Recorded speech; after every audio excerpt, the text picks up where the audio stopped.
క్రీస్తునందు ప్రియమైన Jesus army mission YouTube వీక్షకులందరికీ మన ప్రభువును రక్షకుడైన యేసుక్రీస్తు నామములో శుభవందనాలు తెలియజేస్తూ ఉన్నాను. దేవుడు తన నిత్యమైన కృపతో మిమ్మల్ని నింపి బలపరచును గాక. ఆధ్యాత్మికమైనటువంటి సందేశాలు, వాస్తవమైనటువంటి విషయాలు, ఆత్మను బలపరిచేటువంటి విషయాలు మీరు నేర్చుకుంటూ ఉన్నారు. ఈ యొక్క Jesus army mission YouTube channel ద్వారా మీరు ఆధ్యాత్మికంగా బలపడి అనేకులు బలపరచడానికి తగిన జ్ఞానాన్ని సంపాదించుకునేటట్లుగా పరిశుద్ధాత్మ ద్వారా ఈ యొక్క వాక్య సందేశాలు మీకు అందించబడతా ఉన్నాయి. కనుక తప్పకుండా ఈ ఛానల్ మీరు ఫాలో చేయండి, లైక్ చేయటం, షేర్ చేయటం మర్చిపోకండి. ఆధ్యాత్మికమైన విషయాలు ఎప్పుడు కూడా ఆత్మను బలపరిచేటువంటివి. శరీరాన్ని తృప్తిపరిచే బోధలున్నాయి, ఆత్మను తృప్తిపరిచేటువంటి బోధలున్నాయి. ఈ రెండింటిని మీరు పసిగట్టుకుంటే శరీర సంబంధమైనవి ఏవో, ఆత్మ సంబంధమైనవి ఏవో గ్రహించగలుగుతారు. వాటిలో శ్రేష్టమైన వాటిని మీరు ఎంచుకొని ముందుకు కొనసాగుతారు. కనుక ఈ ఆధ్యాత్మికమైన విషయాలు నేర్చుకోవడానికి మిమ్మల్ని అందరినీ కూడా ప్రేమతో ఆహ్వానిస్తూ ఉన్నాను. మీరందరూ వినండి, బలపరచబడండి, వర్ధిల్లండి. ఆధ్యాత్మిక జీవితంలో దేవుని యొక్క ఆశీర్వాదాలను పొందుకుంటారని ఆశిస్తూ ఉన్నాను. ఈ దినపు మన దేవుని యొక్క వాక్య భాగంలో నుండి కొన్ని విషయాలు మనం నేర్చుకుందాం. ఆత్మలో బలపరచబడడం ఎలాగా, ఆత్మ బలపడడం ఎలాగా, ఆత్మను బలపరుచుకునేటువంటి పద్ధతులు ఏమైనా ఉన్నాయా, ఉంటే వాటిని మనం చేస్తున్నామా, మన ఆత్మ బలపరచబడడం ద్వారా మనం ఏం చేయగలుగుతాం, ఆత్మను బలపరుచుకోవడం ఎలా అనే విషయాలు మనం నేర్చుకుందాం. దేవుని యొక్క వాక్యంలో చాలా రకమైనటువంటి వాక్య భాగాలు ఆత్మను గురించిన ప్రస్తావనలో ఉన్నాయి. అయితే కొన్ని విషయాలు నేను మీకు ముందుగా తెలియజేసి తదుపరి అంశాల్లోకి మనం వెళ్దాం. కొరింథీయులకు రాసినటువంటి మొదటి పత్రిక 1వ అధ్యాయం 18వ వచనంలో పౌలు గారు ఈ రీతిగా వాక్యోపదేశం చేశారు. సిలువను గురించిన వార్త నశించుచున్న వారికి వెర్రితనము గాని, రక్షింపబడుచున్న మనకు దేవుని శక్తి అని చెప్పారు. ఈ వార్త, దేవుని యొక్క వాక్యము శక్తిగలది. అది రక్షణ లేని వాళ్ళకి వెర్రితనంగా, అవమానంగా, మరొక విధంగా కనబడుతుంది. కానీ రక్షించబడుతున్న మనకు దేవుని యొక్క వాక్యము శక్తి అయి ఉంది.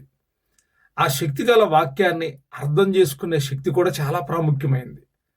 వాక్యము అందరూ వింటారు, కానీ చాలా మంది అర్థం చేసుకోరు. చాలా మంది అపార్థం చేసుకుంటున్నారు. అర్థం చేసుకోవడం వేరు, అపార్థం చేసుకోవడం వేరు. అండర్స్టాండ్ లేకపోతే మనకు ఏది అర్థం కాదు. మనం అర్థం చేసుకుంటే అర్థమవుతుంది. అయితే చాలా మంది వాక్యంలో ఉన్న శక్తిని గ్రహించట్లేదు. నెహెమ్యా గ్రంథంలో చదివితే ఎవరైతే వాక్యాన్ని అర్థం చేసుకునే గ్రహించగలిగిన శక్తి గల వాళ్ళు ఉన్నారో వారి ఎదుట ధర్మశాస్త్రము ప్రకటించబడినప్పుడు వారందరూ ఆ వాక్యము ద్వారా బలం పొందుకున్నారు అని రాయబడి ఉంది. ఎందుకు ఆ మాట రాయబడి ఉందంటే, వాక్యాన్ని గ్రహించే శక్తి మీలో ఉంటే మీరు ఫలిస్తారు. వాక్యంలో శక్తి ఉంది. వాక్యము ద్వారా మన ఆత్మ బలపరచబడుతుంది. ఆత్మ బలపరచబడడానికి సహజంగా మనం చేసేటువంటి 3 కార్యాలు మీకు చెప్తాను. అంటే అసలు ప్రాముఖ్యమైన కార్యం చెప్తాను, ఇంకా విశేషమైన కార్యాలు చెప్తాను. అయితే ఆత్మను బలపరిచే 3 కార్యాల్లో మొట్టమొదటిది దేవుని యొక్క వాక్యం. ఎప్పుడు దేవుని యొక్క వాక్యం ద్వారా మీకు బలం కలుగుతుందంటే, ఆ వాక్యము మీలో నివసించి కార్యసిద్ధి కలుగు చేసే శక్తి మీకు కలిగినప్పుడు. చాలా మంది వాక్యాన్ని వింటారు, వినడం తర్వాత వారి దగ్గర నుండి వచ్చేటువంటి రెస్పాన్స్ వేరుగా ఉంటుంది. కొందరు వాక్యం విన్న తర్వాత పశ్చాత్తాపడతారు, ఏడుస్తారు, కన్నీరు కారుస్తారు, తమ పాపాలను ఒప్పుకొని ప్రభు దగ్గర ప్రాయశ్చిత్తపడతారు. కొందరు పాపాలను ఒప్పుకుంటారు, విడిచిపెడతారు, మారుమనసు పొందుతారు, బాప్తిసాన్ని పొందుతారు. మరికొంతమంది ఎలాగుంటారంటే వాక్యం వినిన తర్వాత దేవుని కొరకు ఏదో చేయాలని తీర్మానాన్ని కలిగి ఉంటారు. దేవుని వాక్యంలో ఉన్న సంగతులు ఇంకా ఏవై ఉన్నాయో తెలుసుకోవాలని ప్రయత్నం చేస్తూ ఉంటారు. వాక్యము శక్తి గలది. వాక్యము అందరికీ అర్థం కాదు. రక్షణ లేని వాడికి మనం వాక్యాన్ని అంత వివరించి చెప్పం, అర్థం చేసుకునే రీతిలో చెప్తాం. మీకు ఎలాగా వాక్యం అర్థమవుతుందో ఆ రీతిగా తిరిగి మీరు ఇతరులకు రక్షణ గురించి బోధించగలిగితే అనేక ఆత్మలు రక్షించబడతాయి. మీ ఆత్మ బలపరచబడాలి అంటే శక్తి గల దేవుని వాక్యం. దేవుని వాక్యం శక్తి లేనిదిగా సుమా. దేవుని వాక్యానికి చాలా శక్తి ఉంది. ఆ శక్తి గల వాక్యాన్ని మీరు అంగీకరించడమే కాదు, ఇతరులకు తెలియజేస్తే వారందరూ రక్షించబడతారు. వెరితనమే నశించుచున్న వారికి వెరితనమే, కానీ రక్షించబడుతున్న మనకు దేవుని యొక్క వాక్యం శక్తి అయి ఉంది. కనుక నేను ప్రకటించిన సందేశాల్లో కానీ, నేను వాక్యం ఎక్కడైనా బోధించినప్పుడు కానీ పదే పదే విశ్వాసులైన వారిని వేడుకునేటువంటి విషయం అంటే మీరు వాక్యాన్ని చదవండి. వాక్యము అర్థమైతే సత్యం అర్థమవుతుంది. సత్యం అర్థమైతే మీరు ఎటు వెళ్ళాలో మీరు నిర్ణయాలు మీరు తీసుకొని ముందుకు వెళ్తారు. వాక్యం అర్థం కాకపోతే, వాక్యములో ఉన్న శక్తి మీకు తెలియకపోతే మీరు ఎలాగుంటారంటే వ్యర్థమైన ప్రతి ఉపదేశానికి అటు ఇటు కొట్టుకొని వెళ్ళిపోతారు. కాబట్టి నేను అంటాను, దేవుని వాక్యములో శక్తి ఉంది. రెండవది మనందరికీ తెలుసు, ప్రార్థన ద్వారా శక్తి. ప్రార్థన ద్వారా చాలా శక్తిని మనం అనుభవిస్తాం. దేవుని యొక్క ప్రసన్నతను అనుభవిస్తాం. దేవుడి యొక్క మహిమను అనుభవిస్తాం. ప్రార్థించి మనం అనేకమైన వాటిని ప్రభు దగ్గర నుండి పొందుకుంటాం. మూడవదిగా స్తుతి ఆరాధన ద్వారా దేవుని యొక్క శక్తి మన ఆత్మకు సమకూర్చబడుతుంది. మనం ప్రభువుని స్తుతిస్తా ఉన్నప్పుడు స్తుతుల మధ్యలో, స్తుతుల పైన ఆసీనుడైన దేవుడు మన హృదయంలో నిలిచి మనకు కావలసినటువంటి శక్తిని అనుగ్రహించి బలపరిచేటువంటి వాడై ఉన్నాడు. 3 విషయాలు నేను మీకు చెప్పాను. ఒకటి వాక్యం ద్వారా, రెండవది ప్రార్థన ద్వారా, మూడవదిగా స్తుతి ఆరాధన ద్వారా, దేవుని స్తుతించడం ద్వారా శక్తిని పొందుకుంటాం. ఇవి సహజంగా క్రైస్తవుడైన వారిలో జరిగేటువంటి ఈ 3 రకాలైన అనుభవాలు. వాక్యం ద్వారా, ప్రార్థన ద్వారా, స్తుతి ఆరాధన ద్వారా దేవుని శక్తిని అనుభవించే వాళ్ళు చాలా మంది ఉన్నారు. మీకు ఒక విషయాన్ని చెప్పి నేను తదుపరి అంశానికి వెళ్తాను. ఇప్పుడు మనం దేవుని శక్తి మనం ఆల్రెడీ వాక్యం ద్వారా, ప్రార్థన ద్వారా, తరువాత స్తుతి ఆరాధన ద్వారా పొందుకుంటున్నామని తెలుసుకున్నాం. మంచిదే. ఇంకా అక్కడితో అయిపోయిందా? కాదు. అసలు మనము వీటన్నిటిని అర్థం చేసుకునే శక్తి మామూలుగా క్యాజువల్గా ఉంటుంది. ఎలాగా? ప్రార్థించడం, కొంత జ్ఞానం ఉంటే ప్రార్థన చేయడం వస్తుంది. కొంత శక్తి, జ్ఞానం, వాక్యం చదివేటువంటి జ్ఞానం ఉంటే ఆ శక్తి ద్వారా వాక్యాన్ని చదువుతాం. కొంతమట్టికే ప్రార్థన ద్వారా, స్తుతి ఆరాధన ద్వారా కొంతమట్టికి మన ఆత్మకు బలం చేకూర్చబడుతుంది. అయితే మీరు పరిపూర్ణులు కావాలి. పూర్ణ మనసుతో ఆయన ఆరాధించాలి. శక్తిగల వాక్యాన్ని లోతుగా మీరు తెలుసుకోవాలి. సత్యము మీకు ప్రార్థన ద్వారా, వాక్యం ద్వారా తెలుస్తుంది. కానీ సర్వసత్యమైనటువంటి అనుభవంలోనికి వెళ్ళాలంటే మనము కొన్ని విషయాలు నేర్చుకోవాలి. దేవుని యొక్క శక్తి ఎందుకు అవసరం? ఈరోజు ప్రశ్నించుకోవాలి. ప్రార్థన చేస్తున్నాం కదా, వాక్యం చదువుతున్నాం, ఇంకా దేవుని శక్తి అంటారు ఏంటంటే, మీకు విషయం చెప్తాను కదా, చెప్తాను, జాగ్రత్తగా వినండి. యేసు ప్రభువు వారి లోకానికి వచ్చిన తర్వాత ఆయన శిష్యులందరితో ఉన్నాడు, వారికి ఉపదేశించాడు, బోధించాడు. అయితే ఆయన ఉన్న దినాల్లో ఆయన 12 మంది అపోస్తులను ఏర్పాటు చేసుకున్నప్పుడు వాళ్ళకి కొన్ని అధికారాలు ఇచ్చాడు. అధికారాల్లో దెయ్యములను వెళ్ళగొట్టు శక్తి అనందు లోకాసు వార్త 9వ అధ్యాయంలో దెయ్యములను వెళ్ళగొట్టు శక్తి. ఓకే, గుర్తుపెట్టుకోండి, దెయ్యాలను వెళ్ళగొట్టేటువంటి శక్తి వారికి ఇచ్చాడు. ఓకే, వాళ్ళు వెళ్తున్నారు, స్వస్థత కార్యాలు, అద్భుత కార్యాలు, ఆయన ఇచ్చిన అధికారాన్ని బట్టి అనేకమైన కార్యాలు చేస్తున్నారు. బాగుంది. తదుపరి యేసు ప్రభువు వారు సిలువేయబడ్డాడు, చనిపోయాడు, సమాధి చేయబడ్డాడు, ఆయన తిరిగి లేచాడు. ఆరోహణుడు కాక మునుపు 40 దినాలు వారి మధ్యలో కొందరికి కనిపించి వారికి ఉపదేశించాడు, బలపరిచాడు. ఆయన తిరిగి ఆరోహణమై వెళ్ళేటప్పుడు ఒక మాట చెప్పాడు. లూకాసు వార్తలో ఈ విషయాన్ని మనం గమనించవచ్చు. చివరి అధ్యాయంలో ఉంటది కదా, మీరు పైనుండి శక్తి పొందుకునే వరకు యెరూషలేములోనే నిలిచి ఉండండి అని చెప్పాడు. నా మాట మీకు అర్థమవుతుందా? మీరు పైనుండి శక్తి పొందుకునే వరకు యెరూషలేములోనే నిలిచి ఉండండి అని యేసయ్య వారికి చెప్పాడు. అక్కడ 12 మంది ఉన్నారు, మిగతా కొంతమంది ఉన్నారు. అయితే వీరందరికీ ఆ మాట వినపడింది. ఆయన ఆరోహణుడు వెళ్ళేటప్పుడు చివరిగా చెప్పిన మాట, ఎందుకు వీరికి శక్తి అవసరం? ఆల్రెడీ వీళ్ళు దెయ్యాలను వెళ్ళగొట్టేటువంటి శక్తిని పొందుకున్నారు. వీరు యేసుప్రభు వారి వాక్యాన్ని విన్నారు, ప్రార్థనా జీవితాన్ని కూడా తెలుసుకున్నారు, స్తుతించిన వాళ్ళకి తెలుసు. అయితే యేసే చెప్తున్న మాట ఏంటంటే, మీరు పైనుండి శక్తి పొందుకునే దాకా యెరూషలేములోనే ఉండండి. ఎందుకు పైనుండి శక్తి అవసరం? శక్తి వాక్యం ద్వారా దొరుకుతుందని చెప్పాను నేను మీకు. ప్రార్థన ద్వారా శక్తి కలుగుద్దని చెప్పాను, స్తుతి ఆరాధన ద్వారా శక్తి కలుగుద్దని చెప్పాను. అయితే పైనుండి వచ్చే శక్తి ఎందుకు? ఆ శక్తి మనలో ఏం చేస్తుంది? ఆ శక్తి వల్ల మనకు ఉపయోగం ఏంటి? ఆ శక్తి ద్వారా మనం ఏం చేయగలం? ఆ శక్తి మనలో ఉంటే మనం ఎలా నడుచుకుంటాం? ఈ విషయాలు తప్పకుండా తెలుసుకోవాలి. యేసయ్య అన్నాడు, మీరు పైనుండి శక్తి పొందుకునేదాకా వెయిట్ చేయండి. చాలా మంది ఈ విషయాన్ని పక్కన పెడతారు. వీరికి వాక్యం తెలుసు, వీరికి ప్రార్థన తెలుసు, వీరికి స్తుతి ఆరాధన తెలుసు. కాబట్టి స్తుతి ఆరాధన చేస్తారు, పాటలు పాడతారు, స్తుతి ఆరాధన అంటారు, వాక్యం చదువుతారు, వాక్యాన్ని బోధిస్తారు కూడా, ప్రార్థన చేస్తారు. అబ్బా మేము శక్తిమంతులం అని చెప్తారు. ఎలాగా? యేసు ప్రభువారు ఆరోహణుడై కాక మునుపు ఉన్న అపోస్తలుల వలె అందరూ కూడా ఉన్నారు. చాలా మంది ఉన్నారు. కొందరు అపోస్తలుల యొక్క అనుభవంలో మెట్టుకు ఎదిగినటువంటి వాళ్ళు కూడా ఉన్నారు. ఇది కేవలం అపోస్తలులకి అవసరం అండి, మిగతా వాళ్ళకి అవసరం లేదు అని చెబితే అబద్ధం అవుతుంది. ఈ పైనుండి వచ్చే శక్తి ఏదైతే ఉందో ఆ శక్తి ప్రతి ఒక్కరికి అవసరం. అపోస్తలులకే కాదు, సేవకులకే కాదు, సువార్థికులకే కాదు, ప్రవక్తలకే కాదు, దేవుని సంఘములో చేర్చబడిన ప్రతి ఒక్కరికి, అనగా రక్షించబడిన ప్రతి ఒక్కరికి ఈ పైనుండి వచ్చే శక్తి అవసరం. పైనుండి వచ్చే శక్తి ఏంటి? భూమి మీద పనిచేసే శక్తి ఉంది. భూమి మీద ఏ శక్తి పనిచేస్తుందో తెలుసా?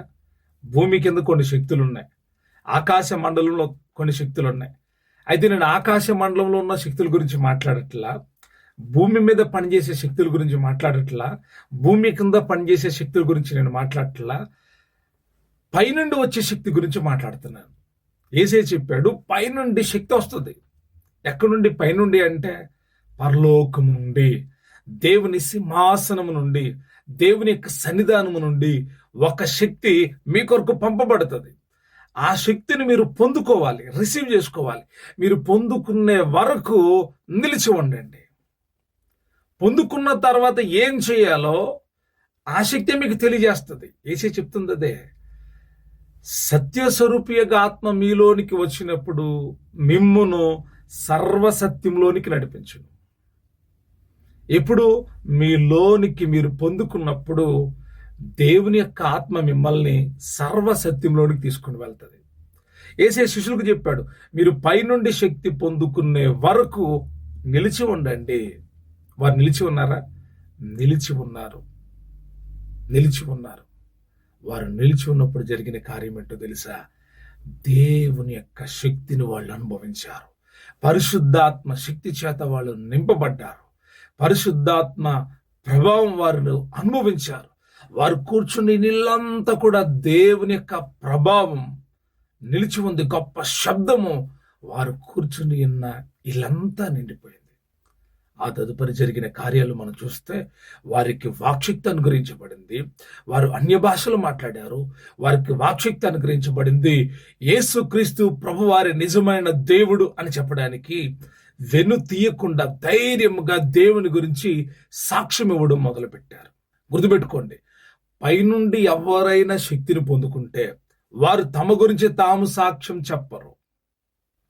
మాట్లాడితే ఈరోజు భయంకరమైన సాక్ష్యాలు. కడుపు నొప్పి వచ్చింది, సాక్ష్యం.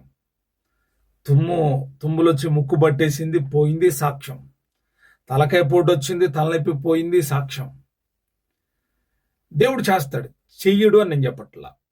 ఈ సాక్ష్యాలు చెప్పడానికి కాదు పైనుండి శక్తి. మీరు వాక్యం చదివేవాళ్ళు, ప్రార్థన చేసేవాళ్ళు, స్తుతి ఆరాధన చేసేవాళ్ళు అయితే మీరు చెప్పేటువంటి సాక్ష్యం ఏంటయ్యా అంటే, మీరు చెప్పేటువంటి సాక్ష్యం ఈ ఈ ఈ లోకానికి సంబంధించిన సాక్ష్యాలు చెప్తారు. మీరు ఇక్కడ ఏం జరుగుతుందో చెప్తారు. ఈ ఈ ఈ ఈ ప్రభావం, ఈ వాతావరణంలో దేవుడి శక్తి ఏముందో సాక్ష్యం చెప్తారు. కానీ మీరు పైనుండి శక్తి పొందుకుంటే యేసుక్రీస్తు ప్రభువారి గురించి సాక్షులై ఉంటారు. మీరు నిజంగా ఈ మాట వాస్తవం అయితే లైక్ చేయండి. లైక్ చేయండి. ఈ వీడియోని తప్పకుండా లైక్ చేయండి. ఈ మాటను మీరు అంగీకరిస్తున్నట్టయితే ఆమేనని కామెంట్ చేయండి. ఎందుకంటే మీకు వాక్యం ద్వారా శక్తి, ప్రార్థన ద్వారా శక్తి, స్తుతియారం ద్వారా శక్తి ఓకే. ఈ శక్తి ద్వారా మీరు చెప్పే ఇవే. తలకి నిప్పిపోయింది, కడుపు నిప్పిపోయింది, గడ్డలు కరిగిపోయినాయి. ఇంకా ఇవన్నీ సాక్ష్యాలే కాదంటలా. కానీ ఇంతకంటే ప్రాముఖ్యమైన సాక్ష్యం చెప్పాలి. ఈ సాక్ష్యాల ద్వారా కొందరిలో విశ్వాసం కలుగుతుంది. కానీ పైనుండి శక్తి పొందుకున్న తర్వాత నువ్వు చెప్పేటువంటి సాక్ష్యం ద్వారా ఆత్మలు రక్షించబడతాయి. కాబట్టి పైనుండి శక్తి చాలా ప్రాముఖ్యమైనది. పైనుండి వచ్చిన శక్తి పరిశుద్ధాత్మ శక్తి. ఈ పరిశుద్ధాత్మ శక్తి ద్వారా ఏం జరుగుతుంది అంటే, నెంబర్ 1, ఆత్మలు బలపరచబడతాయి. ఆత్మ ఏమవుతుంది? బలపరచబడుతుంది. నేను రిఫరెన్స్ చెప్తే మీరు చదువుకోండి. ఎఫెసీయులకు రాసినటువంటి పత్రిక 3వ అధ్యాయం 15వ వచనం. మీ ఆత్మ బలపరచబడ్డానికి పరిశుద్ధాత్మ శక్తి ఎంతో అవసరం. ఏమంటే ఆ శక్తి పొందుకున్నాం కదా, ఇంకేం అవసరం లేదంటే ఇంకా మనకు శక్తి అవసరం.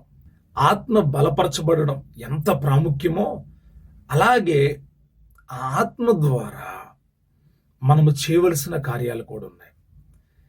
ఆ చేయడానికి మనకు కావలసిన ఆయుధాలు కూడా ఉన్నాయి. ఆత్మ ఒక్కటే కాదు, ఆత్మ ద్వారా ఇంకా మనకు కావలసిన వెపన్స్ ఇవి ఉంటే మనం అత్యధికమైన విజయాన్ని పొందుతాం. దేవుడి కార్యాలను మనము చూడగలుగుతాం. ఒకటి, దేవుని యొక్క ఆత్మ మిమ్మల్ని బలపరుస్తుంది. రెండవదిగా మీకు శక్తి కావాలి. ఇంకా ఆత్మ ద్వారా ఆత్మను కలిగి ఉన్నాం కాబట్టి, ప్రార్థన చేస్తున్నాం కాబట్టి, వాక్యం చదువుతున్నాం కాబట్టి, స్తుతి ఆరాధన చేస్తున్నాం కాబట్టి శక్తిమంతులమయ్యాం అనుకోవద్దు. ఇంకా మీరు శక్తిమంతులు కావాలి. దేని కొరకు శక్తిమంతులు కావాలంటే, ఒకటి, మిమ్మల్ని బలపరుచుకున్నారు, ఓకే. రెండవదిగా అపవాది యొక్క అగ్ని బాణములను ఆర్పడానికి శక్తిమంతులు కావాలి. మీకు ఆ రిఫరెన్స్ చదివి వినిపిస్తాను, ఒకసారి చదువుదాం. ఎఫెసీయులకు రాసినటువంటి పత్రిక 6వ అధ్యాయం 16వ వచనం. మీరు దుష్టుని అగ్ని బాణములన్నిటినీ ఆర్పుటకు శక్తిమంతులగుదురు. ఎందుకు మనకి శక్తి కావాలి? ఒకడున్నాడు దుష్టుడు, వాడేం చెప్తారంటే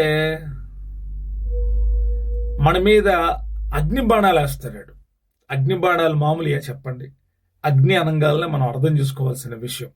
అగ్ని దైవ గ్రంథంలో ఆది కాండం మొదలుకొని ప్రకటన గ్రంథం వరకు అగ్ని గురించి చాలా ప్రాముఖ్యత ఉంది. అగ్ని ద్వారానే బలి పరీక్షించబడుతుంది. అగ్నిలో నుండే దేవుడు మోషేతో మాట్లాడాడు.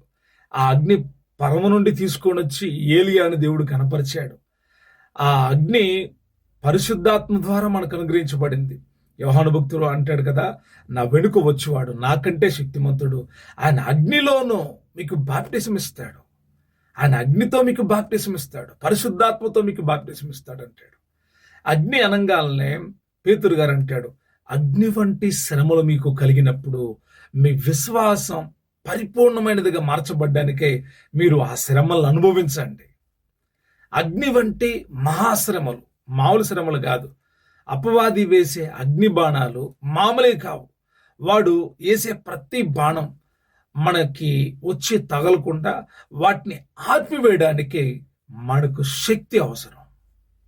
అపవాది వేసే అగ్ని బాణాలు, దుష్టుడు వేసే అగ్ని బాణాలు, చాలాసార్లు మన మీద వాడు ఎన్నో ప్రయోగాలు చేస్తూ ఉంటాడు. ఆ బాణాలు మన దగ్గరకు రాకముందే, అవి ఎలాగ వస్తున్నాయి అనుకోండి, రాకముందే వాటిని ఆర్పడానికి శక్తి కావాలి. మరి ఆ శక్తి ఎలా దొరుకుతుంది అంటే, వాక్యంలో అచ్చడే రాయబడి ఉంది. అనగా ఎఫెసీయులకు రాసిన పత్రిక 6వ అధ్యాయం 16వ వచనం. ఇవన్నీగాక విశ్వాసం అనే డాలు పట్టుకునుడి, దానితో మీరు దుష్టుని అగ్ని బాణములన్నిటినీ ఆర్పుటకు శక్తిమంతులు అగుదురు. ఒకటి, విశ్వాసం అనే డాలు పట్టుకోవాలంట. విశ్వాసం అనే డాలు పట్టుకుంటే మీరు అగ్ని బాణాలని ఆర్పడానికి శక్తిమంతులు అవుతారంట. మరియు అనే వాక్యంలో రాయబడి, మరియు రక్షణను శిరస్త్రాణమును దేవుని వాక్యమును ఆత్మ ఖడ్గమును ధరించుకోండి. మరలా వాక్యము, ప్రార్థన, స్తుతి ఇక్కడ మనకు కనపడుతుంది. అపవాది దుష్టుడి యొక్క అగ్ని బాణాలు ఆర్పడానికి దేవుడు అనుగ్రహించే విశ్వాసం మనలో పెరగాలి. ఆత్మ ద్వారా మీలో కలిగే విశ్వాసం. అపోస్తులకి లేక దేవునితో ఆ యేసుక్రీస్తు ప్రభు వారితో నడిచిన వారికి విశ్వాసం ఉంది. వారు కొన్నిసార్లు అవిశ్వాసులయ్యారు, కొన్నిసార్లు బలహీనలయ్యారు. అయితే యేసే వారిని బలపరుచున్నాడు. మీ విశ్వాసం ఇలాగుంటే కుదరదు, అల్ప విశ్వాసంగా ఉండొద్దు, అవిశ్వాసంగా ఉండొద్దు, మూర్ఖతరం విశ్వాసం లేని మూర్ఖతరం వారిలాగా మీరు ఉండొద్దు అంటే వాళ్ళు అన్నారయ్యా సరే మా విశ్వాసాన్ని వృద్ధి పొందించనంటే యేసే వాళ్ళ విశ్వాసాన్ని బలపరచడానికి ఎన్నో ఉపమానాలు చెప్పాడు. అయితే వారు పరిశుద్ధాత్మ చేత నింపబడిన తరువాత దేవుని యొక్క ఆత్మ వలన కలిగిన విశ్వాసం చాలా చాలా బలమైంది. వారు ఆ విశ్వాసము ద్వారా దుష్టుని యొక్క అగ్ని బాణములన్నింటిని ఎదిరించారు. వారు ఆ విశ్వాసము ద్వారా జయాన్ని పొందుకున్నారు. వారు ఆ విశ్వాసాన్ని బట్టి ధైర్యపరచబడ్డారు. ఆ విశ్వాసాన్ని కలిగిన వారే పరిశుద్ధాత్మ దేవుడు వారిని ఎక్కడికి నడిపించినా వారు అక్కడికి వెళ్తానే ఉన్నారు. వారి లోపల ఉన్న విశ్వాసం పరిశుద్ధాత్మ ద్వారా, దేవుని యొక్క వాక్యం ద్వారా కలిగిన విశ్వాసం. దేవుని యొక్క శక్తి ఎందుకు అవసరం? ఆత్మను బలపరచుకోవడానికే కాదు, నీ ఆత్మను పాడు చేయడానికి, నీ శరీరాన్ని పాడు చేయడానికి, నీ ఆధ్యాత్మిక జీవితాన్ని పతనం చేయడానికి దుష్టుడైనటువంటి వాడు అగ్ని బాణాలు విసిరినప్పుడు వాటిని ఆర్పడానికి నీకు శక్తి కావాలి. చాలా మంది సమస్య రంగాలను దేవుని సేవకుల దగ్గరకు వచ్చేస్తారు. దేవుడిని కలిగి ఉన్నామని మర్చిపోతారు. ఎందుకు ఈ సమస్య మీద నేను పోరాటం చేయకూడదు అని ఆలోచించరు. ఎందుకంటే వారి లోపల హోలీ స్పిరిట్, పరిశుద్ధాత్ముడు లేడు. పరిశుద్ధాత్ముడు నీలో ఉంటే నీకు కలిగిన శ్రమకు కారణం ఏంటో నువ్వు గమనిస్తావు. అపవాది వేస్తున్న అగ్నిబాణాలకు నీ లోపల ఉన్న విశ్వాసం అనే డాలును అడ్డం పెట్టి ఆ యొక్క దుష్టుడి యొక్క అగ్ని బాణాలన్నింటినీ ఆర్పివేస్తావు. గమనించండి, మీరు అటువంటి వారిగా మారాలి. శ్రమ రంగాలనే పాస్టర్ గారు ఇబ్బంది వచ్చిందండి కాదు, ప్రభువా హోలీ స్పిరిట్ నాకు బలాన్ని ఇవ్వయ్యా, పరిశుద్ధాత్ముడు నాకు శక్తినివ్వమంటే దేవుని యొక్క ఆత్మ మీకు శక్తి ఇస్తుంది. మీ లోపల తన వాక్కుల నుంచుతుంది. యేసయ్య అపవాదిని పారదోలినట్లుగా మీరు అపవాదిని పారదోలుతారు. అపవాది వేసి అగ్ని బాణములన్నింటినీ ఎదుర్కొంటారు. ఇది రెండో విషయం.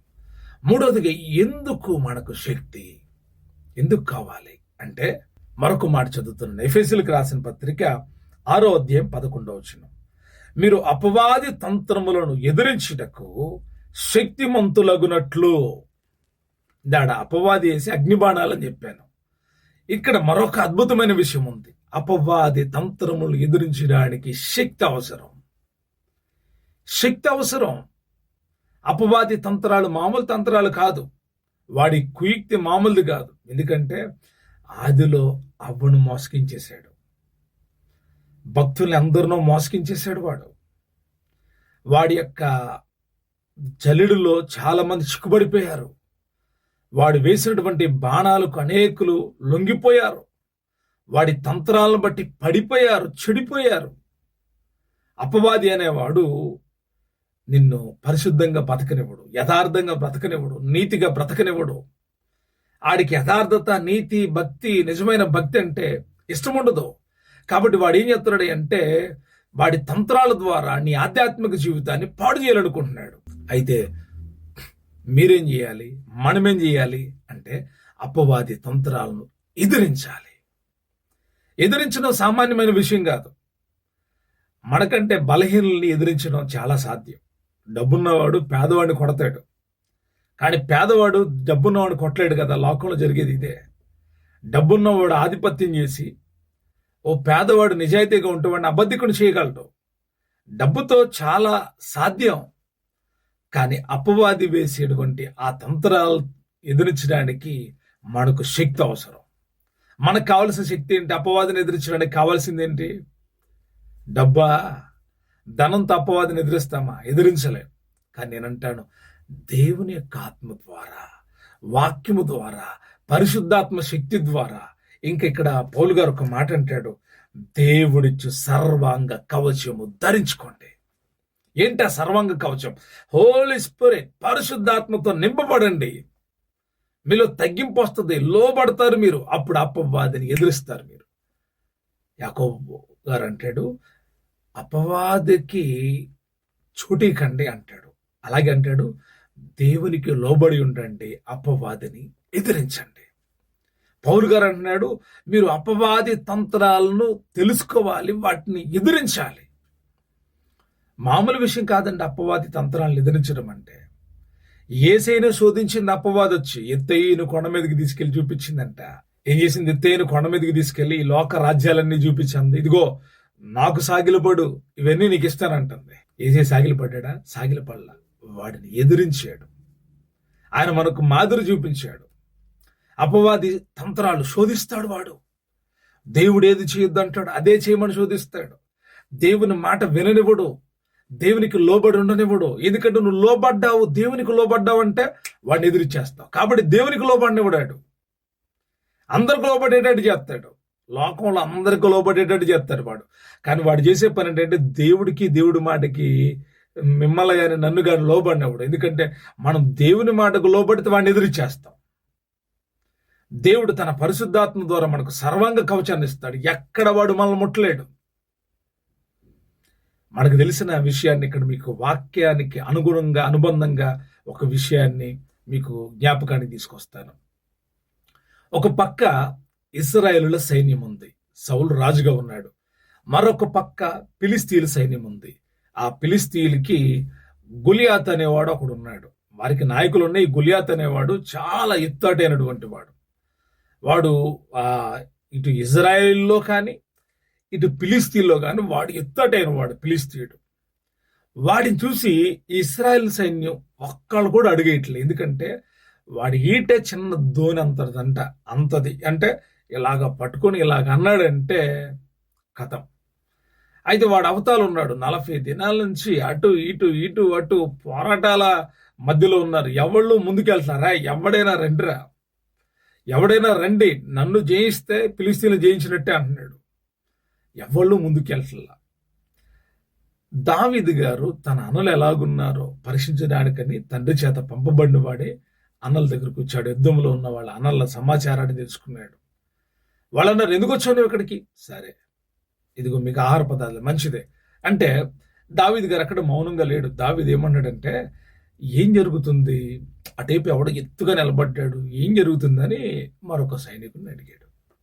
వాడు అన్నాడు, ఇదిగో వీడు 40 రోజుల నుంచి ప్రగల్భాలు పలుకుతున్నాడు, ఎవడు ముందుకు వెళ్ళలేకపోతున్నావు, ఎవడు వాడిని జయించడానికి, వాడిని ఎదిరించడానికి మాకెవ్వడికి శక్తి సరిపోవట్లేదు అని చెప్పారు.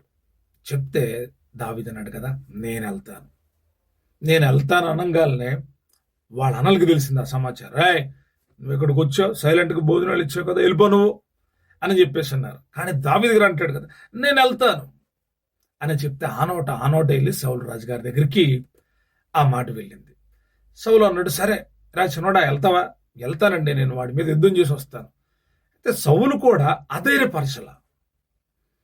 సౌల్లో ఒక మంచి స్వభావం ఇక్కడ కనపడుతుంది. అధైర్యపరచల. ఏం వెళ్తావు నువ్వు, బొడ్డోడు, చస్తావురా, లేకపోతే వాడి మీదకి మేమే వెళ్ళలేదు, నువ్వు ఎలాగెళ్తావు అని అల్లా ధైర్యపరిచాడు. సరే వెళ్ళు, ఇతడికి మన యుద్ధ సర్వాంగ కవచం అవన్నీ ఆయుధాలు ఇచ్చి పంపించిందంటే ఇల్లారు ఎవడియో తీసి యుద్ధ సామాగ్రి ఇస్తే సెట్ అవట్లా. ఎందుకంటే యుద్ధ సామాగ్రిలో ఉన్నవాళ్ళు బలవంతులు, బాడీ బిల్డర్స్, మంచి హైట్ గల్లా వాళ్ళు. కానీ దావీదు గారికి ఆ బలం లేదు.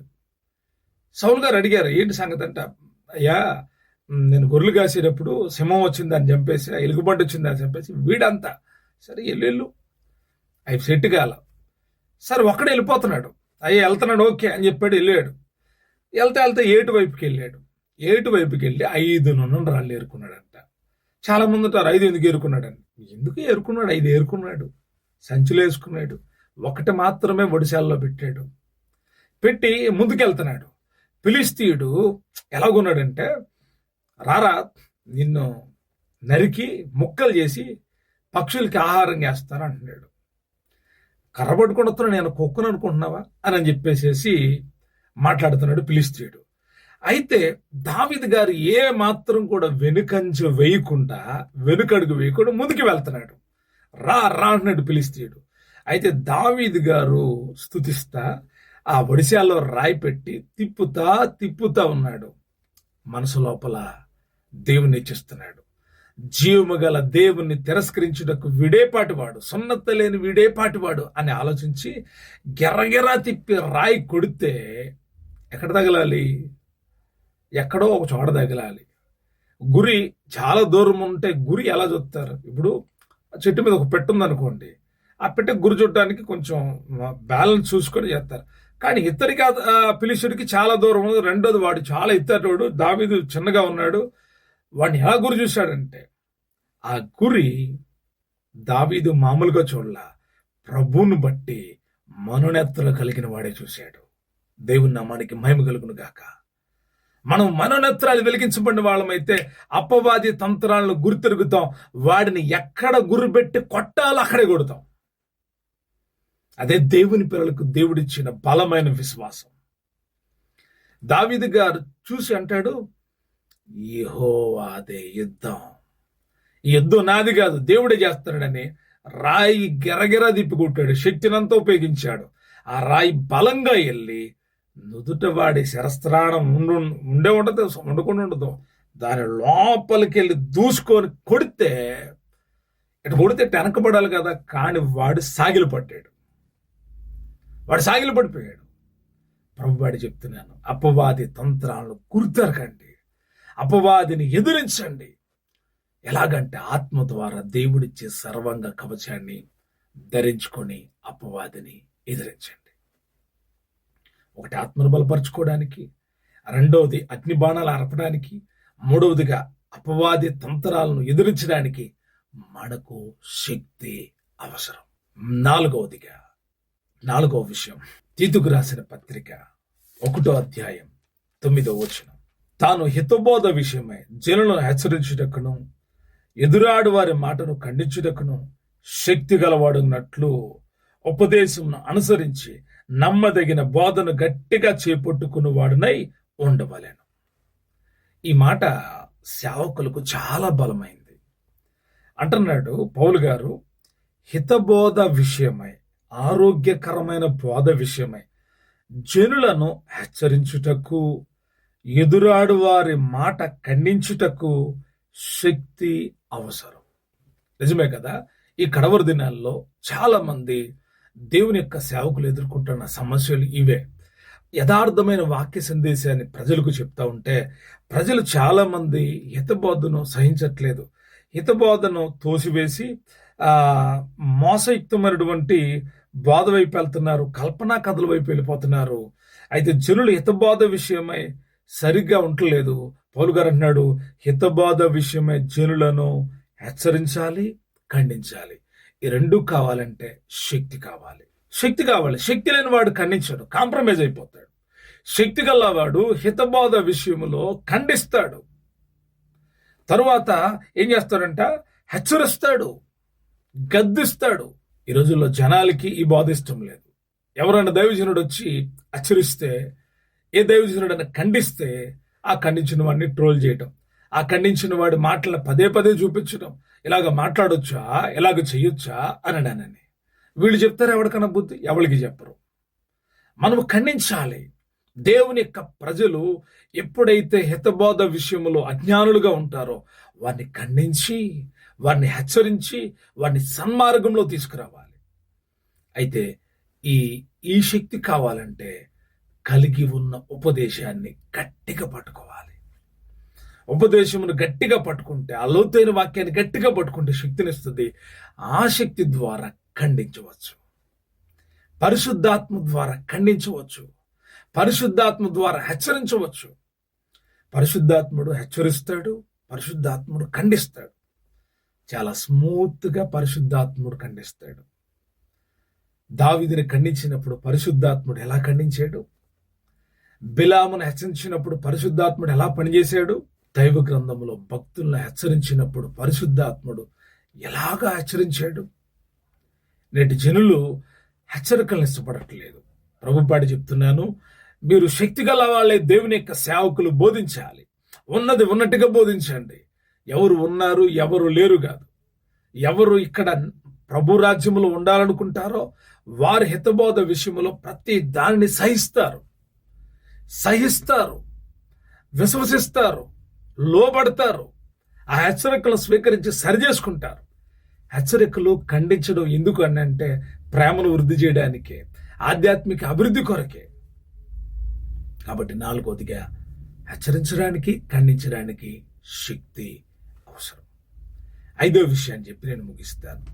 లూకాసు వార్త 21వ అధ్యాయం 36వ వచనంలో యేసయ్య అంటాడు, మనిషి కుమారుని ఎదుట నిలబడుటకు మీరు శక్తి గల్ల వాళ్ళు కావాలి.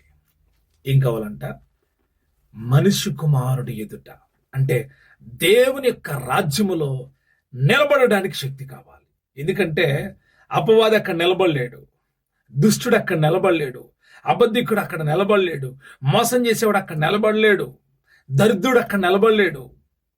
నువ్వు నిలబడాలి. ప్రభు బిడ్డవైన నీవు, నేను, మనము ఆయన ఎదుట నిలబడడానికి శక్తి మనకు కావాలి. ఏ శక్తి అంటే ఆ మహిమకు సమమహిమను కలుగు చేసే శక్తి. అంటే పరలోకం గొప్ప మహిమతో ఉంది. ఆ యొక్క మహిమలో మనము నిలబడాలి. కాబట్టి ఈ శక్తి మనకు కావాలి అంటే ఎల్లప్పుడూ పరిశుద్ధాత్మ ద్వారా ప్రార్థన చేయండి. మామూలు ప్రార్థన కాదు, పరిశుద్ధాత్మ శక్తి ద్వారా ప్రార్థన చేయండి. ఆత్మతో నింపబడి ప్రార్థన చేయండి. పరిశుద్ధాత్ముడికి చోటిస్తే మీరు ఎలా ప్రార్థించాలో మీకు నేర్పిస్తాడు. మీరు ఎలా ఎదిరించాలో మీకు నేర్పిస్తాడు. మీకు కావలసిన ఆయుధాలన్నీ ధరింపజేస్తాడు. ప్రియదేవుని బిడ్డలారా, మనందరికీ ఒక స్థానం ఉంది, అదే పరలోకం. ఆ పరలోకంలో దేవుని సింహాసనం ఎదుట మనం నిలబడాలి. ప్రతిఫలం పొందడానికి నిలబడాలి. యుగయుగాలు జీవించడానికి నిలబడాలి. ఆయన ఎదుట నిలబడడం అనేది సామాన్యమైన విషయం కాదు. శక్తి లేని భక్తి చేస్తే నిలబడలేం. శక్తి గల భక్తి చేస్తే ఆయన ఎదుట నిలబడతాం. అప్పుడు అంటాడు, బలా నమ్మకమైన మంచి దాసుడా అని పిలుస్తాడు ఆయన. మంచి దాసురాలా, నా కొరకు నీ బ్రతికావు, అందుకే నువ్వు ఇక్కడ నిలబడగలుగుతున్నావు. చాలాసార్లు నిలబడాలి అనుకుంటారు. చాలామంది ఆరాధిస్తున్నప్పుడు కొంతమంది నిలబడలేకపోతున్నారు. ప్రార్థన చేస్తున్నప్పుడు కొంతమంది నిలబడలేకపోతున్నారు. వారు దేవుని ప్రభావము కలిగి నిలబడలేని వాళ్ళు కొంతమంది, దురాత్మ ప్రభావం కలిగిన వాళ్ళు నిలబడలేని పరిస్థితి. నిలబడడం అంటే మనకి ఇప్పుడు వయసు పెరిగిన తర్వాత నిలబడలేం, కూర్చోలేం, పడుకోలేం. ఇది కాదు, దేవుని ఎదుట నిలబడాలి. ఒకసారి ఒక సంభవం వచ్చింది. ఒక ఆఫీసర్ దగ్గరికి వెళ్ళి నిలబడాల్సినటువంటి పరిస్థితి వచ్చింది. అంటే నా కొరకు కాదు, వేరే వాళ్ళ కొరకు మాట్లాడడానికి వెళ్ళాలి. అయితే నా వెనుకమాల ఉన్న ఆ వ్యక్తులు భయపడుతున్నారు. అమ్మో, ఆయన దగ్గర మాట్లాడాలంటే భయం అండి, ఏమంటారో ఏమో. ఏం పర్వాలేదు రండి మాట్లాడదాం అని వెళ్ళాను. నేను ధైర్యం చేసి ఆయన ఎదుట ఆయన కూర్చుంటే ఆయన కూర్చోమన్నాడు. వాళ్ళు కూర్చోాల, నేను కూర్చున్నా. వాళ్ళు కూర్చోమన్నట్టు కూర్చుంటే భయపడిపోతున్నారు వాళ్ళు. నేను ఎదురుగా కూర్చొని మాట్లాడినప్పుడు దేవుని కృపను బట్టి ఆ ప్రాబ్లం సాల్వ్ అయింది. అప్పుడు బయటకు వచ్చిన తర్వాత వాళ్ళు నన్ను అడిగారు, ఎందుకు మీరు భయపడలేదని. నేనన్నా, ఎందుకు భయపడాలి? ఎందుకు మనం భయపడాలి? వాళ్ళ ఎదుట నిలబడడానికి దేవుడు మనకు శక్తినిచ్చాడు. మనం దేవుని పిల్లలం, మనం ఎక్కడైనా నిలబడగలం. ఈ లోకంలోనైనా మనం పరలోకానికి, ఉన్నతమైన లోకానికి సిద్ధపరచబడుతున్న వాళ్ళం. నిలబడాలి. మీరు మనిషి కుమారుడు ఎదుట, దేవుని ఆ యొక్క సింహాసనం ఎదుట పరలోకములో నిలబడాలి. మీరందరూ నిలబడాలి. నిలబడాలంటే శక్తి కావాలి. ఆ శక్తి ఏ శక్తి అయితే మనలో పరలోకానికి తీసుకొని వెళ్ళడానికి పైనుండి వచ్చిందో ఆ పరిశుద్ధాత్మ శక్తి ద్వారా ఎల్లప్పుడూ ప్రార్థన చేయండి, ఎల్లప్పుడూ స్తుతి చేయండి, ఎల్లప్పుడూ కృతజ్ఞులై ఉండండి, ఎల్లప్పుడూ దేవుని కనపరచండి, ఎల్లప్పుడూ పరిశుద్ధాత్మ శక్తి ద్వారా దేవునికి సాక్షులై ఉండండి. మీ విశ్వాసం అనే డాలు పట్టుకొని అపవాది అగ్ని బాణాలు ఆర్పుతూ వాడి తంత్రాలను ఎదురిస్తూ, వాక్య ఖడ్గాన్ని పట్టుకొని ఎదురిస్తూ ముందుకు కొనసాగండి. నిలబడతారా? ప్రతి ఒక్కరు నిలబడండి. ప్రియదేవుని బిడ్డలారా, ఈ వాక్య భాగంలో మీరు ఏం తెలుసుకున్నారో తెలుసా? శక్తి ఆల్రెడీ మనం కలిగి ఉన్నామని, ఇంకా మనకు అవసరమైన పైనుండి శక్తి ఎటువంటిదో తెలుసుకున్నారు. ఆ శక్తి ద్వారా మనం ఏం చేయగలమో తెలుసుకున్నారు. కాబట్టి పరిశుద్ధాత్మ శక్తిని నిర్లక్ష్యం చేయకండి. మీ దగ్గర వాక్యం ద్వారా కలిగిన శక్తి ఉంది. వాక్యాన్ని బాగా చదువుతున్నారు, మంచిదే. మీకు సత్యమే అర్థమవుతుంది. ప్రార్థన బాగా చేస్తున్నారు, సత్యమే అర్థమవుతుంది. స్తుతి ఆరాధన చేస్తున్నారు, సత్యమే అర్థమవుతుంది. కానీ మీరు సర్వసత్యములోనికి వెళ్ళాలంటే, వాక్యములో ఉన్న ఇంకా ఆత్మ సంబంధమైన ఆ యొక్క వాక్య భాగాలు, ఆ వాక్యము మీలో నిలిచి మిమ్మల్ని ఫలింప చేయాలంటే పరిశుద్ధాత్మ శక్తి అవసరం.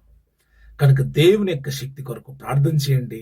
నేడే పరిశుద్ధాత్మ శక్తి చేత మీరు నింపబడుదురుగాక. పరిశుద్ధాత్మ శక్తి ద్వారా మీరు వాక్యాన్ని అంగీకరించారు, యేసు ప్రభువును నమ్ముకున్నారు, మంచిదే.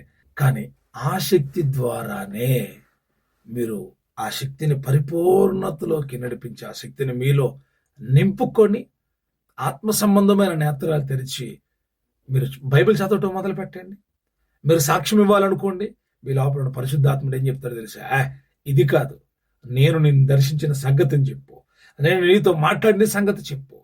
ఆ పరిశుద్ధాత్మ శక్తి పైనుండి శక్తి పొందుకున్న తర్వాత వాళ్ళు సేవ చేయడం మొదలుపెట్టారు. 12 మంది అపోస్తలులు కూడా హతసాక్షులైపోయారు. ఆ శక్తి కలిగిన అనేకులు నేటికి హతసాక్షులు అవుతున్నారు. దేవుని కొరకు ప్రాణాలు తెగించి సువార్త కొరకు ఎంతగానో ప్రయాసపడుతున్నారు. అనేకులు బలపరుస్తున్నారు, వారు బలపరచబడుతున్నారు. అపవాది బాణాలు వస్తున్నాయి, వాటిని ఎదురిస్తూ ఉన్నారు, వాటి తంత్రాలు ఎదురిస్తూ ఉన్నారు, విశ్వాసంలో నిలబడుతున్నారు. కాబట్టి మీరు పరిపూర్ణమైన విశ్వాసం కలిగి ప్రభు కొరకు నిలబడి దేవుని రాజ్యములో ఆయన ఎదురు నిలబడతారని ఆశిస్తూ ఉన్నాను. దేవుడు మిమ్మల్ని అటు రీతిగా నడిపించును గాక. కళ్ళు మూసుకుంటారా? చిన్న ప్రార్థన చేస్తాను. పరమ తండ్రి, దయాళుడా, మీకు స్తోత్రాలు నాయనా. మా రక్షకుడా, మీకు వందనాలు. విమోచించిన వాడా, నీకు స్తోత్రాలు. వినిన వాక్యమంతయు బిడల హృదయాల్లో ఫలించును గాక. నీ ఆత్మశక్తి ద్వారా నీ బిడలు అపవాది తంత్రములు ఎదిరించుదురు గాక. నీ ఆత్మశక్తి ద్వారా నీకు సాక్షులయ్యుందురు గాక. వారి ఆత్మలు బలపరచబడును గాక. నీ ఆత్మశక్తి ద్వారా అపవాది వేసిన అగ్ని బాణములు ఆర్పుటకు శక్తిమంతులగుదురుగాక. నీ ఆత్మశక్తి ద్వారా నీ నిత్యరాజ్యములో నీ ఎదుట నిలబడుటకు ఎల్లప్పుడూ వాక్యములో, ప్రార్థనలో, విశ్వాసములో నీ బిడలు నిలిచి ఉందురుగాక. నాయన, ప్రతి ఒక్కరిని ధైర్యపరచండి, బలపరచండి, విశ్వాసములు స్థిరపరచండి, వాక్యములు స్థిరపరచండి, ప్రార్థనలు స్థిరపరచండి. ఉపదేశము బోధించుట్లో నీ దైవజనులను బలపరచండి. నువ్విచ్చిన ప్రతి వాక్కును వారు బోధించడానికి, హెచ్చరించడానికి, గద్దించడానికి, బుద్ధి చెప్పడానికి శక్తి కలిగిన ఆత్మ ప్రతి దైవజనుడి మీద పనిచేయునుగాక. ప్రతి దైవజనురాలి మీద పనిచేయునుగాక. సంఘములకు క్షేమాభివృద్ధి కలుగునుగాక. క్రీస్తు విశ్వాసులైన ప్రతి ఒక్కరిని సారూప్యములు మార్చబడుదురుగాక. ప్రతి ఒక్కరిని ధైర్యపరచండి. నీ రాకడలో నిలబడ్డకు శక్తి కలవరాగినట్టు నీ పరిశుద్ధాత్మ శక్తి చేత అభిషేకించండి. ఇంకా ఎవరు నీ శక్తి చేత నింపబడలేదో వారందరూ నీ శక్తి చేత నింపబడుదురుగాక. వారందరూ నీ శక్తిని పొందుకున్న వాళ్ళై నీ రాజ్య వ్యాప్తిలో నీకు సాక్షులుగా నిలిచి ఉందురుగాక. మీరే నడిపిస్తున్నారు తండ్రి. సమస్త మహిమలు మీకే. యేసు నామములో అడుగుచూ ఉన్నాను తండ్రి. ఆమేన్. ఆమేన్. Thank you. God bless you. దేవుడు మిమ్మల్ని దీవించును గాక.